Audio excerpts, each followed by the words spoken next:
अस्सलाम वालेकुम, कैसे हैं आप सब। उम्मीद है आप सब ठीक होंगे। इस वक्त पाकिस्तान के अंदर दो टूर्नामेंट्स करवाए जा रहे हैं, डोमेस्टिक के टूर्नामेंट्स चल रहे हैं। एक कायद आज़म ट्रॉफी जो कि पिछले काफ़ी हफ्तों से चल रहा है, महीनों से तो नहीं, हफ्तों से चल रहा है।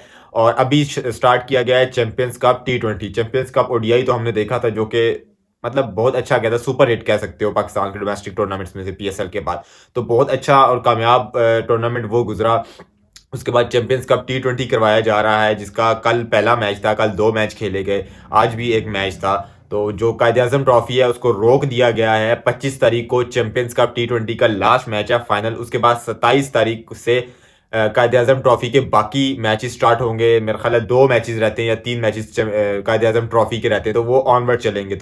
कल मैच था मारखोर का और लायंस का, पैंथर्स का मैच था, और स्टैलियंस स्टैलियंस हमारी टीम, हाँ जी, बाबर आजम की टीम, जिसके कप्तान है हारिस। ठीक है, पहला मैच जो था उसमें फ़खर जमान ही थे, जिसकी फिटनेस पे बड़ी बातें की जा रही थी। मोहसिन नकवी साहब ने कहा जी फिटनेस के, मोहसिन नकवी साहब ने बाकायदा खुद कहा है कि फिटनेस के मसाइल हैं, और एक वो उसका ट्वीट का इशू चल रहा है। 2 बातें की थी, एक फिटनेस एक ट्वीट।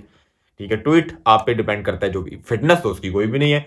सीपीएल खेला है, चैंपियंस कप ओडीआई खेला है, अब ये खेल रहा है, और इतना खूबसूरत कैच पकड़ा है उसने, इतना आला कैच पकड़ा है उसने। कौन से उसकी फिटनेस के मसाइल हैं? मोहसिन नकवी साहब अपनी पर्सनल डिसलाइकिंग से निकल आए। कितना बड़े प्लेयर को आप जो है ना इतनी बेइज्जती, उसके चेहरे से मुझे, वो जब उसने कहा ना कि जी मुझे फिटनेस का कोई मसला नहीं है, तो मुझे वो खुद थोड़ी सी अंदर से गिल्टी फील हुई है कि यार इतने बड़े नाम को, मतलब मैं यहाँ बताना नहीं चाहता कि उसके क्या रिकॉर्ड है, लास्ट 3 ओडीआईज में उसके कितने मैन ऑफ द मैच है, या कौन सी कोई कितना बड़ा मैच विनर, आपको खुद पता है। यार फ़खर जमान ने बैटिंग कुछ खास अच्छी नहीं की। बहुत स्ट्रगल कर रहे थे। मैंने इस तरह स्ट्रगल फ़खर जमान देखा नहीं है। ओपनर थे फ़खर जमान और बहुत स्ट्रगल किए। आई थिंक फ़खर जमान को मतलब है कि मिडिल ऑर्डर में ही खेलना चाहिए, क्योंकि फ़खर जमान के मतलब ओपनिंग स्टैट्स कुछ खास अच्छे नहीं है, लेकिन मिडिल ऑर्डर में फ़खर जमान की एवरेज और स्ट्राइक रेट दोनों अच्छा है। ठीक है, तो उनको मिडिल ऑर्डर में खेलना चाहिए। उस्मान खान की जगह कहता नहीं हूँ कुछ, लेकिन चले मतलब नंबर 4-5 पे आप उसको यूज करें। T20 में फ़खर जमान के स्टैट्स अच्छे हैं।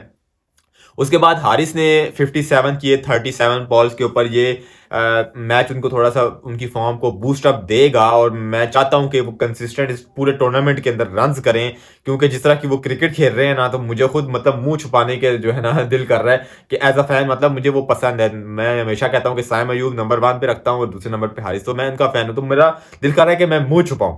मतलब इस तरह की बैटिंग कर रहा है हारिस, तो मैं ये चाहता हूं कि ये इंप्रूवमेंट करे, डोमेस्टिक खेले, यहाँ ज्यादा से ज्यादा खेले। क्योंकि यहाँ डोमेस्टिक खेलने का क्यों कहा जाता है? क्योंकि यहाँ बॉलर्स थोड़े से हल्के होते हैं ना, थोड़े से हल्के होते हैं।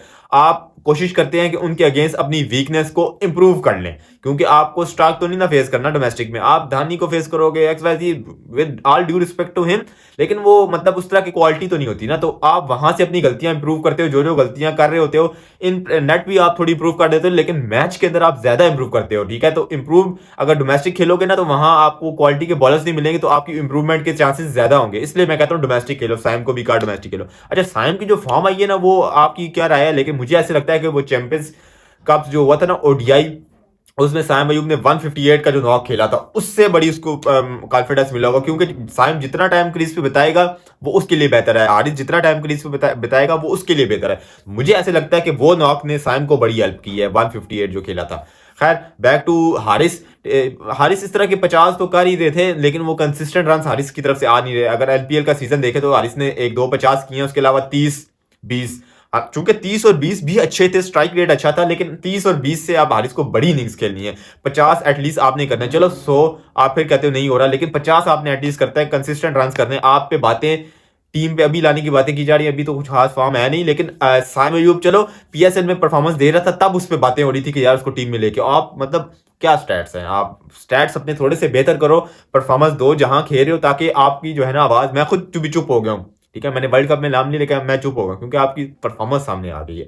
तो खुद को जो है ना प्रूव करो विद दी बैट। ये बहुत अच्छा मौका है हारिस के लिए, यहाँ जो है ना अपने जो कहते हैं ना सिलेक्टर के सामने अपना जो केस थोड़ा सा और भारी करने का, और टीम के अंदर वापिस आने का। हारिस को आप 4 पे भी खिला सकते हो, हारिस को आप 5 पे भी खिला। मैं ये नहीं कह रहा हर मैच के अंदर आप हारिस को, आपके पास अच्छा बैकअप, आप ओपनर साइम अयूब को आप खिला रहे हो ना, आप साइम अयूब को ओपन करवाओ T20 में। ठीक है, आप उसको ओपन करवाओ, उसका भी कॉन्फिडेंस अच्छा चल रहा है। ठीक है, with the passage of time आपकी परफॉर्मेंस ऊपर नीचे चलती रहती है, ठीक है। आप जो है आपके पास एक ओपनर तैयार होना चाहिए, ठीक है। साहबजादा फरहान भी है, आप उसको भी रखो बेशक, आप हारिस को भी रखो। मैं ये नहीं कहता कि साइम को ही मतलब है कि रेस्ट दो, बाबर को भी एक मैच में रेस्ट दे दो।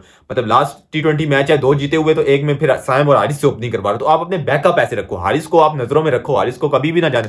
हमेशा से कहता हूं, आप एक्स्ट्रा ऑर्डिनरी टैलेंट हो, साइम और हारिस अपने साथ ज्यादा ना करो। आप अगर गायब हो गए तो आप समझ नहीं लगोगे जाओगे किधर। मजीद रन करें हारिस, और ये टूर्नामेंट उनका अच्छा जाए। मैं ये चाहता हूं कि ये टूर्नामेंट वो 50+ एवरेज और स्ट्राइक रेट के साथ भी अच्छा खेलें, क्योंकि जो उन्होंने पहले बैटिंग की है, पहले मैच में अच्छी बैटिंग थी, स्टार्ट में स्लो लिया, लेकिन उन्होंने क्रीज पे टाइम बिताया। 20 बॉल्स के ऊपर 23 रन किए, फिर नेक्स्ट आई थिंक 17 बॉल्स के ऊपर उन्होंने 34 रन किए। ओवरऑल वो 150 स्ट्राइक रेट 140 स्ट्राइक रेट से खेले, दैट्स गुड। हमेशा से कहता हूं साइम और हारिस आराम से टिक जाओ, एक दफा टाइम ले लो, सेट हो जाओ, उसके बाद हिटिंग करो, पहली बॉल से ना करो। ऐसे ही किया हारिस ने, सेट हुआ है हारिस, उसके बाद हिटिंग की और बहुत अच्छा नॉक खेला है। मैं चाहता हूं कि ये नॉक कंटिन्यू करे और पूरे टूर्नामेंट में इसी तरह के नॉक्स खेले। 50 40 30 से नीचे की बात नहीं होनी चाहिए। 30 और या 40 आपका फेलियर काउंट होगा। हारिस आपने इससे बड़ी बड़ी इनिंग्स खेलनी है, 50 60 70 80 इस तरह की इनिंग्स खेलनी है, तब आपका केस जो है ना इन टीम स्ट्रांग होगा। और उम्मीद है कि हारिस इन फ्यूचर रन करेगा। ये टूर्नामेंट हारिस का बहुत अच्छा जाना चाहिए।